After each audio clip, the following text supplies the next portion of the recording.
안녕하십니까. 암호화폐 정보를 전달해드리는 닥터 비트맨입니다. 네, 3월의 시작이죠. 3월 1일 아침이 밝아왔습니다. 어떻게 편안한 밤 잘 보내셨나요? 참 2023년이 시작이 된 게 엊그제 같은데 벌써 3월 1일이라는 게 믿기지가 않는 것 같습니다. 이 비트코인이 단기 전 고점이었던 25,000달러까지 상승했던 가격 대비 참 아쉬운 모습 계속해서 보여주고 있습니다. 하루빨리 25,000달러를 다시금 회복하는 모습을 보여주었으면 좋겠는데 일단은 코인 마켓캡에서 메이저 탑10 코인들 먼저 한번 살펴보도록 하겠습니다.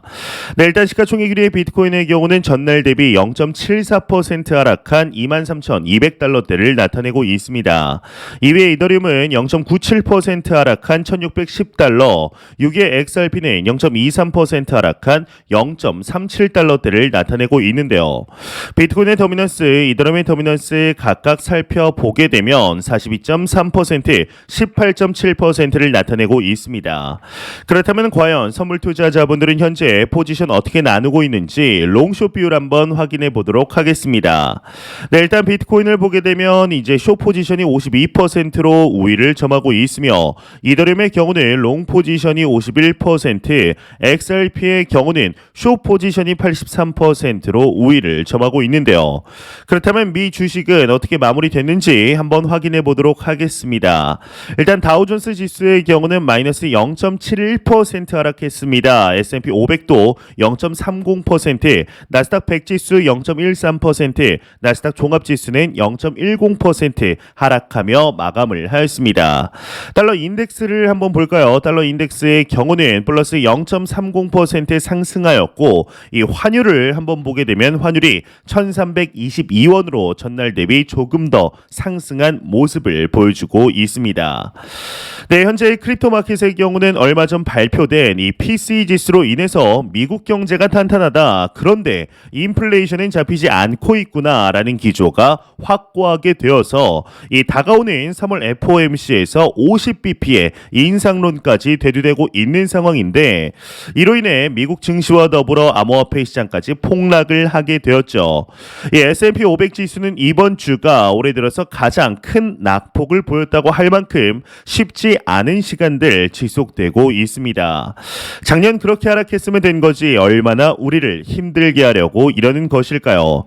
이렇게 좋지 않은 시장 상황 속에 우리나라 대한민국에서 황당무계한 소식이 한 가지가 나왔습니다. 혹시 자녀를 두신 분들이 계시다면 과연 본인이라면 이러한 상황에서 어떻게 할지 한번 생각해 보시면서 보셔도 될 것 같은데 일단 어떤 내용인지 한번 보도록 하겠습니다. 네, 일단 헤드라인을 보게 되면 10대가 여친 아버지 가상화폐 6억을 몰래 팔아서 외제차를 구입하였다 이렇게 헤드라인이 장식이 되어 있습니다. 이 여자친구 아버지 소유의 가상화폐를 몰래 팔아서 6억 원이 넘는 돈을 챙긴 10대에게 실형이 선고되었다고 합니다. 울산지법 형사 12부는 사기 혐의 등으로 재판에 넘겨진 이 10대에게 이제 징역 4년 6개월과 벌금 10만 원을 선고했다고 하는데 이 10대 소년은 지난해 여자친구가 집에서 몰래 들고 나온 아버지의 휴대전화로 가상화폐 거래소에 접속해서 이 가상화폐를 팔아 보름 동안 27회에 걸쳐 6억 1천만 원어치를 환전해 빼돌렸다고 합니다. 이 돈은 고급 외제차를 사는 데 썼다고 하는데 이 재판부는 모든 책임을 여자친구에게 떠넘기면서 납득하기 어려운 변명으로 일관하고 있다며 엄벌이 불가피하다라고 판단을 했다고 합니다. 참 이제 이게 뒷목 잡고 쓰러질 일이 아닌가 싶습니다. 참 간도 크죠. 이 벌금이 10만 원이라는 게 뭐 말이 안 된다라고 생각을 하는데 어떻게 6억을 빼돌려서 외제차를 살 생각을 했는데 또 10대면 학생이죠. 학생이 이렇게 큰 돈을 가지고 외제차를 구매하는데 의심도 안 해보고 판매한 딜러도 참 너무하다라는 생각이 듭니다. 이게 징역은 징역인데 이 여자친구의 아버지가 잃어버린 6억 원은 어디서 보상을 받아야 할까요? 뭐 차를 팔면 어느 정도 회수는 되겠지만 이 차뿐만 아니라 기타 다른 이제 명품들도 분명히 샀겠죠. 참 이러한 일이 어떻게 발생을 할 수 있나 싶어서 한번 내용 가져와 보았습니다. 이제 이러한 소식과 더불어서 매일같이 나오는 리플 XRP에 관한 소식 오늘도 또한 나왔습니다. 이 리플사의 경우는 현재 여러분들도 잘 아시다시피 미 SEC와의 소송으로 힘든 시간들을 보내고 있는 와중 그럼에도 긍정적인 언급들 지속적으로 나오고 있는데 이에 미 정부 감시단체에서 리플 소송 관련 힘먼 연설을 공개 공개해야 한다라는 주장이 다시금 올라왔습니다. 이에 관한 자세한 내용 함께 보겠습니다. 네, 헤드라인을 보게 되면 미 정부 감시단체 창립자 SEC 리플 소송에서 힘먼 연설 공개해야 한다 헤드라인이 장식이 되어 있습니다. 네, 대표적인 블록체인 기업 리플과 미국 증권거래위원회 SEC 소송이 장기화되고 있는 가운데 정부나 기업의 불법 행위를 감독하는 미 비영리 단체 EMPOWR이 창립자 제이슨 포스터가 리플과 SEC 간의 소송에서 힘몰 연설을 공개해야 한다라는 입장을 지지한다 밝혔다고 합니다. 이 포스터는 최근 트위터를 통해 이같이 밝히면서 SEC는 정부 기관의 이해상충과 윤리적 문제를 파헤치려는 모든 시도를 무력해 왔다라며 하지만 리플 사건에 있어 대중들은 힘먼 연설에 대해서 알 권리가 있다라고 이렇게 강조를 했다고 합니다. 이 외의 내용은 그리 중요하지 않아서 이제 넘어가도록 하겠습니다. 네, 여러분들도 잘 아시겠지만 이 힘먼 연설 문서의 경우는 2018년 6월 당시 SEC 임원에 재직 중이던 윌리엄 힘먼이 야후 파이낸스 올마켓 서밋에 참석하여서 이더리움 블록체인의 네이티브 토큰 이더리움은 증권이 아니다라고 한 발언이 포함된 문서이죠. 현재 리플사의 승소에 대해서 많은 투자자들이 바라고 실제로 그렇게 무게가 승소의 방향으로 많이 기울어져 있는 것이 사실입니다. 이 대부분의 투자자들은 리플사가 이제 패소할 것이라고 전혀 생각을 하지 않고 있습니다. 이제 특히나 최근 LBR와의 소송에서 LBC 토큰을 두고 SEC가 직접적으로 증권이 아니다라고 언급을 한 이례적인 케이스가 있기 때문에 이 발언은 분명하게 리플 소송에도 영향을 미칠 수밖에 없습니다. 이제 그렇다 하더라도 우리는 만에 하나의 확률이라도 이 패소했을 경우 과연 XRP는 어떻게 될 것인가에 대해서도 생각을 해보아야 하는데요. 일단 리플사가 SEC에게 패소를 하게 되면 당연히 XRP 가격은 상당 수준으로 빠지게 될 것입니다. 이 충성도 높은 투자자들도 있겠지만 2021년이나 2022년 시장에 참여한 투자자들의 경우는 이러한 악재를 도저히 견디기 어려울 것입니다. 이제 그나마 손해나 이익이 적은 상황에서 급하게 매도 물량이 또 나올 가능성도 있죠. 이 장기 투자자들의 경우는 산전수전 다 겪은 상황이라 어떻게든 들고 가겠지만 신규 투자자들은 대부분 XRP를 버릴 것입니다. 사실 저 같아도 이게 패소를 하게 되면 어느 정도 매도를 해버리지 않을까 싶은데요. 이렇게 되면은 가격이 과거처럼 100원 아래까지도 빠질 수가 있습니다. 2018년 폭락 이후에 리플 가격은 그야말로 처참했죠. 이 패소와 함께 오는 하락은 꽤나 장기적으로 지속이 될 것이고 리플이 마치 완전히 버려진 블록체인처럼 이제 여겨질 수도 있습니다. 이제 패소와 함께 리플의 대표와 공동 설립자가 막대한 벌금을 내게 되면 그때부터 리플이라는 회사는 어떻게 돼가는지가 이제 눈에 들어올 것인데 이 패소의 충격을 딛고 리플은 본사를 옮기게 될 것으로 보입니다. 이 미국이 아닌 다른 어딘가로 말이죠. 아마 그 후보지는 크게 세 곳에서 네 곳 정도가 될 것으로 보이는데 이 리플과 매우 밀접한 관계가 있는 SBI 때문이라도 일본으로 갈 수가 있습니다. 그 다음은 크립토 사업에 대한 자율성이 나름 보장이 되는 이 싱가폴, 그것도 아니라면 이 두바이나 아랍권이 될 가능성도 매우 높죠. 또한 최근 크립토 관련하여서 개방적인 모습을 보이고 있는 홍콩이 될 가능성도 상당히 높습니다. 그렇게 되면 현재 미국과 중국이 크립토 관할권을 두고 싸우고 있는 상황 속에 상당히 미국 입장에서는 손해가 되는 것이죠. 리플이 본사를 옮기게 되면 단기적인 충격이 있겠지만 장기적으로는 사업의 안정성을 확보한다는 점에서 매우 긍정적인 영향을 끼치게 될 것으로 보입니다. 미국 거래소에서 XRP를 거래하지 못하는 현재 상황은 지속이 될 것인데 하지만 원한다면 미국 투자자들 역시 해외 거래소를 통해 얼마든지 XRP를 매수할 수가 있습니다. 지금도 그렇죠. 미국 기반의 거래소에서 XRP를 볼 수 없다라는 점이 크게 문제가 되지가 않습니다. 이미 2년 전 이뤄진 일이기 때문에 유동성적인 측면에서는 별 차이가 없을 것입니다. 이 리플은 현재 실질적으로 수익을 또 내고 있는 기업이죠. 주요 수익 중 하나는 이 XRP 자체 판매가 아니라 ODL 솔루션을 통한 수익입니다.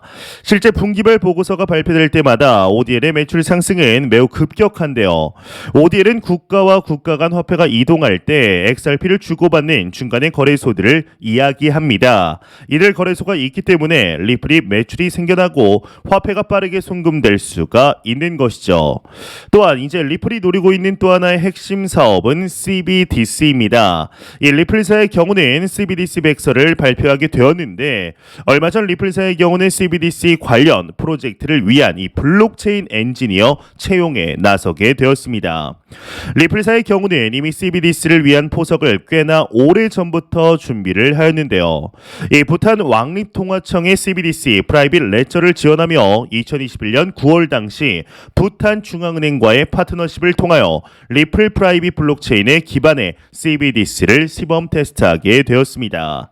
뭐 이뿐일까요? 아랍통화기금의 경우는 2022년 3월 CBDC의 대안으로 리플렛이 선정이 되면서 상당한 화제가 되었었는데 이 CBDC 자체가 결국에는 지역 통화 기반의 금융 안정성에 위협이 되는 부작용을 낳을 수 있으며 이에 대한 대안 수단으로 리플렛을 언급하게 된 것입니다. 같은 해 디지털 유로 협회와 파트너십을 맺으면서 디지털 유로나 스테이블 코인을 위한 솔루션 개발 협력에 참여를 하게 되었죠. 참 이렇게 이야기를 하고 보니까 리플이 하는 일이 놀랍다라고 볼 수가 있는데요. 리플사 외에도 대부분의 블록체인 기업들이 CBDC는 우리가 짱이다 라고 이야기를 하지만 리플처럼 또 글로벌 은행들과 파트너십을 맺고 있는 곳은 찾기가 어렵습니다. 대부분 재단이다 보니 실제 이런 사업을 적극적으로 진행하기에도 어려운 경우가 많은데 그러한 점에서 리플사가 CBDC 마켓을 선점하게 된다면 시장의 판도가 완전히 뒤바뀌게 되겠죠. 이 전 세계 통화의 혈관에 XRP가 흐르게 되는 것인데 이렇게 될 경우 XRP에 대한 수요가 막대하게 늘어나게 되는데요. 이 누군가는 XRP의 발행량이 지나치게 많아서 가격 상승이 어렵다라고 하지만 이러한 미래를 예상한다면 XRP는 지금처럼 많은 수량을 유지해야 합니다. 물론 지금도 XRP는 소각이 되고 있는데 이 리플이 패소할 것에 대해서 많은 XRP 투자자분들이 아예 생각조차 하지 않습니다. 이게 너무 두렵기 때문이죠. 하지만 걱정할 필요가 없습니다. 이 최악의 경우를 생각해두면 오히려 미래가 두렵지 않은데 그 이상의 최악은 없기 때문이죠. 불확실성은 사라지고 이성적으로 어떻게 판단해야 하는지만 남게 되는데요. 그러한 점에서 이루어지면 안 되겠지만 그럼에도 XRP 투자자들은 패소 시나리오에 대해서 한 번쯤은 생각을 해보아야 합니다. XRP는 패소하더라도 사라지지 않습니다. 향후 본사를 옮기게 되더라도 비즈니스 구성이 변하지 않죠. 오히려 사업 영역은 확장 중에 있으며 여전히 리플은 가장 뜨거운 화제의 한 가운데에 있습니다. 이러한 이유 때문에 XRP 투자자들이 XRP를 마지막에 남을 단 하나의 코인이다 라고 부르는 것인데요. 현재 소송의 모습을 보게 되면 이번 연도 안에 마무리될 가능성이 확실하게 증가하고 있습니다. 미국을 시작으로 어떠한 방식으로든 규제를 만들려는 모습들이 포착이 되고 있기 때문인데 이 규제 프레임워크를 정하기 위해서는 필수적으로 이 소송이 끝나야 만들 수가 있습니다. 더 뒤로 미루려 해도 중국이 홍콩을 앞세워서 슬슬 크립토 마켓에 영향력을 펼치려고 하고 있는 상황이니만큼 미국도 더 이상 뒤로 미룰 수 없는 상황에 직면해 있죠. 이 소송은 리플사가 승소하게 되어 있습니다. 과연 이번 연도 소송이 마무리되게 되었을 때 XRP의 가격은 얼마나 상승하게 될 것인지 이를 시작으로 다시 한번 미니 불장을 보게 될 때 다른 코인들의 가격에 어떠한 영향을 미치게 될 것인지 충분히 기대해 보아도 좋지 않을까 하는 생각이 드네요. 네, 현재 이제 코인 시장을 보면서 누군가는 개판이라고 이야기할 수 있습니다. 이제 사실 상당히 많은 사람들이 그렇게 말하고 실제 코인을 투자하는 사람들도 이렇게 이야기를 하죠. 뭐 충분히 이해할 수 있는 상황입니다. 그렇다고 이것이 뭐 코인을 무시하고 등한시해야 한다라는 뜻이 아닙니다. 현재 크립토 관련해서 미국을 기점으로 전 세계가 규제 프레임워크를 정하려는 모습이 가속이 되고 있지만 실질적으로 확실하게 정해진 것이 아무것도 없는 상황이죠. 이 코인을 쓸모 없기 때문에 투자해서는 안 된다라고 하는 사람들은 그냥 코인이고 뭐고 다 떠나는 게 맞습니다. 이 가치는 원래 가치가 있다라고 믿는 사람들이 만들어내는 것이죠. 이 비트코인 신봉자들은 비트코인이 인터넷과 같은 대표 네트워크로 자리 잡고 그 위에서 생태계가 만들어질 것을 주장하고 있습니다. 단순히 비트코인이 100만 불이 되는 게 문제가 아닌 것인데 그러한 관점에서 보면 블록체인과 코인은 마치 초기 인터넷과 같은 모습을 가지고 있죠. 코인을 규제권 안으로 집어넣어서 관리 감독을 받게 해야 한다라는 이야기를 많은 사람들이 합니다. 하지만 이렇게 하락장과 겹치고 우선순위가 움직이다 보면 결국 또 잊혀지고 유야무야로 끝이 나게 되죠. 이 코인하는 대부분의 투자자들도 규제가 필요하다고 믿고 있습니다. 코인을 하면서 코인을 홀라당 날려먹은 경험은 누구나 있을 것입니다. 저 역시도 이제 그러한 경험이 있죠. 이제 이러한 이유들 서비스가 망한다거나 해킹을 당한다거나 사기로 잃어버린 코인들이 있는데 이러한 이유들 원인은 규제 장벽이 없기 때문입니다. 이제 우리는 인터넷 초기를 생각해 보아야 하는데 당시 나왔던 이 닷컴 기업들 대부분이 지금은 이름도 없이 사라졌죠. 극소수의 닷컴 기업들이 살아남았는데 그중 일부는 정부가 사실상 밀어줘서 살기도 하였습니다. 지금은 당연하게 생각하는 이메일 서비스만 하더라도 혁신적이라는 이야기를 들을 때가 있었습니다.